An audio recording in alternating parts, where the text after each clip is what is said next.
수술 직전에 제가 필러가 있는 것 같아요. 한번 녹여보실래요? 하고 제가 녹여드렸는데 실제로 필러가 녹았습니다. 그래서 정말 있는지 몰랐다라고 말씀을 하신 적이 있고, 그래서 그분 같은 경우에도 계획했던 보형물의 높이보다는 조금 더 높은 보형물이 사용된 적이 있습니다.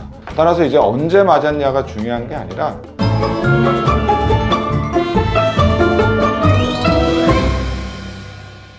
네, 안녕하세요. 다른 성형외과 전문의 송진호 원장입니다. 오늘은 이제 코 수술 전에 필러 맞으셨던 분들이 꽤 있죠. 이제 이런 분들이 상담 때 물어보시거나 저희 이제 유튜브에 질문을 달아주신 부분에 대해서 정리를 해서 한번 말씀을 드려볼까 합니다. 우선 첫 번째 질문이 코 수술을 받으려고 합니다. 이전에 맞은 필러를 녹여야 하나요? 라고 이런 질문이 있는데요. 네, 녹이는 게 맞습니다. 이제 필러가 들어가 있으면 단순히 높이만 높아지는 게 아니라 코가 또 길어지는 효과도 있고요. 그러니까 모양 자체가 아예 바뀌어 버리는 거죠.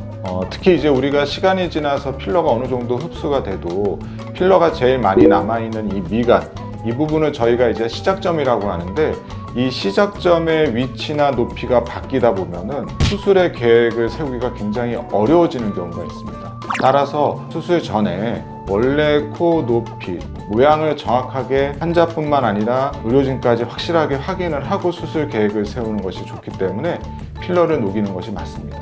다음 질문은 필러를 맞은 지 5년 정도 되었습니다. 그래도 녹여야 하나요? 라고 적혀 있는데요. 필러를 언제 맞았는지가 중요하진 않습니다. 남아있는지 여부가 중요한 거고요. 사실 이 촬영을 하기 며칠 전에도 실제로 9년 전에 필러를 한 번 맞으셨던 분인데 난 필러 없어요 라는 분이 있었습니다. 수술 직전에 제가 필러가 있는 것 같아요. 한번 녹여보실래요? 하고 제가 녹여드렸는데 실제로 필러가 녹았습니다. 그래서 정말 있는지 몰랐다라고 말씀을 하신 적이 있고, 그래서 그분 같은 경우에도 계획했던 보형물의 높이보다는 조금 더 높은 보형물이 사용된 적이 있습니다. 따라서 이제 언제 맞았냐가 중요한 게 아니라 필러가 남아있다라고 판단이 된다면 녹이는 것이 맞습니다. 다음은 이제 하이코를 받아서 실과 필러가 같이 들어있나 봐요. 근데 이제 수술 중에 같이 제거하는 건가요? 라는 질문인데, 실은 수술 중에 녹일 수는 없습니다. 그래서 이제 수술 전에는 필러를 녹이게 되고요. 그 다음에 이제 실의 경우에는 녹는 실이 있고 녹지 않는 실이 있습니다. 그래서 녹는 실의 경우에는 6개월 또는 이제 1년 이상 시간이 경과되면은 실이 이제 거의 없어졌기 때문에 제거가 큰 의미는 없고요. 다만 이제 녹지 않는 실을 사용한 경우도 많기 때문에 이런 경우에는 수술 중에 제거를 하게 됩니다. 다음 질문은 필러를 녹였는데 아직도 남아있는 것 같아요. 왜 그런 걸까요? 라는 질문인데요.